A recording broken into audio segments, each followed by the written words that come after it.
You know, in the wild digital kingdoms of today, thrones aren't inherited by blood. They're won by likes. And this is the story of a totally unexpected rise to power.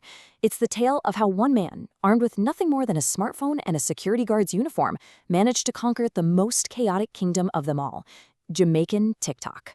So how on earth did he pull it off? Right? That's the big question here. It sounds like the start of some old fairy tale, but I promise you this is the very real and honestly very funny story of Carlanda Bailey.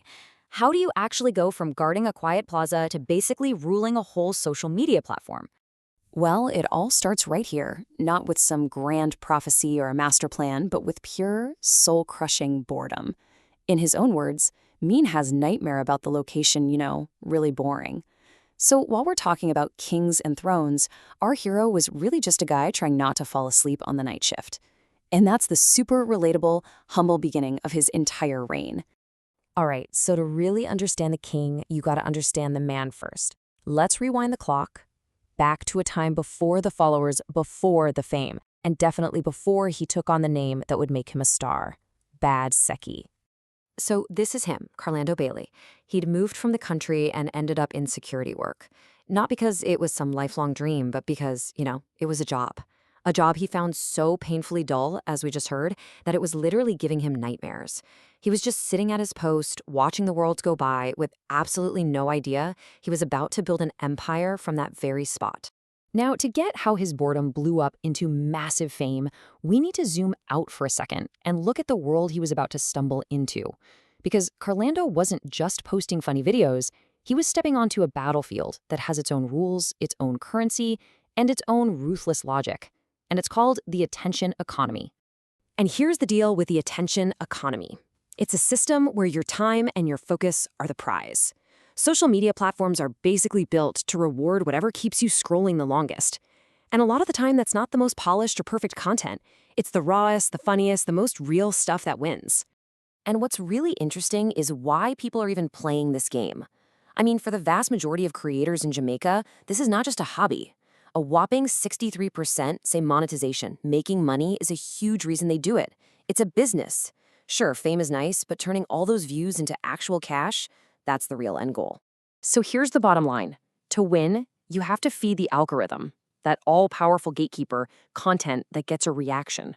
We're talking likes, comments, shares. That stuff is the coin of the realm. And Carlando Bailey, with his unfiltered comedy from the front lines of a boring job, was about to become a master of this game without even realizing it. So how did he do it? How did this security guard, just trying to fight off boredom, become a creator with a massive audience? This is the story of his actual climb, from guard post to viral post. This timeline just shows how fast it all happened. It starts during the COVID-19 lockdown, really just as a way to pass the time. Then boom, a video goes viral in July 2020. That leads directly to a clash with his boss over wearing his uniform. And just a few years later, the whole transformation from security guard to social media giant is complete. It's wild. Every big fire starts with just a little spark, and for Bad Seki, this was it. 6,000 likes. In the grand scheme of things, it might not sound like a lot, but it was the first signal from the algorithm that said, hey, people like this. His raw, relatable humor was hitting a nerve. The audience was hooked. But of course, his rise wasn't all smooth sailing. His employer, well, they weren't exactly thrilled about their security guard becoming a viral comedian in their company uniform. This whole thing led to a 2-month suspension. And that was the moment of truth. Choose the steady old job or bet on this new, exciting thing? Well, he chose the new thing. And this was the payoff. By the end of 2025, he had an army of over 295,000 followers on TikTok. And let me tell you, that's not just a following. In the attention economy, that is some serious power. So he didn't just get popular. No. He went all the way to the very top. By 2025, the race to be Jamaica's #1 creator had a clear and very, very surprising winner. And there it is, the official coronation.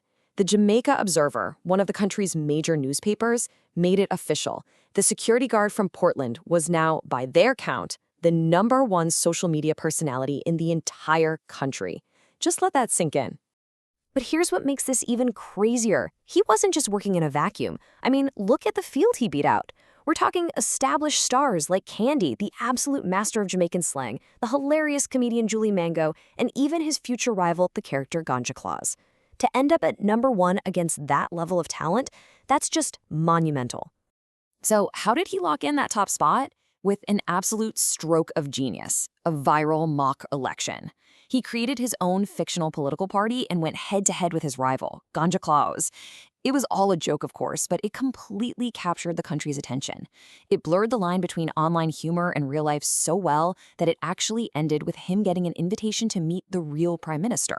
And this right here, this just lays out the whole gamble perfectly. On one side, the risk was totally real, losing his steady paycheck. But the reward on the other side, it was beyond anything he could have dreamed of. We're talking major brand deals with huge companies like Supreme Ventures and Mothers, and, oh yeah, meeting the leader of the country.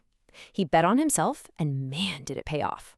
So, you've won the crown, you're at the top of the mountain. Now what? Well, for Bad Seki, becoming #1 wasn't the end of the story. Nope, it was just the beginning of building his empire. And you can see the strategy pretty clearly. First, you cash in on that fame, turn those followers into financial security with big brand deals. Next, you diversify. You can't just count on one platform forever, so you expand to YouTube. You start thinking about your own business. And finally, you solidify your spot in the culture. You show up at major events, you make appearances, you become a real celebrity. And you can hear that smart, grounded ambition in his own words. He gets that viral fame can disappear in a flash, and he wants to build something that lasts. A YouTube channel, a little business. He's thinking like a CEO now, not just a TikToker. And that's really the final stage of his transformation. Which kind of leaves us with this final big question. Madski's story is hilarious, and it's super inspiring, for sure. But it's also a perfect mirror for the times we live in. It shows us that in this crazy attention economy, the old gatekeepers are gone. Fame is more democratic, way more chaotic, and more unpredictable than ever before. A king can really come from anywhere, even a boring guard post on the night shift.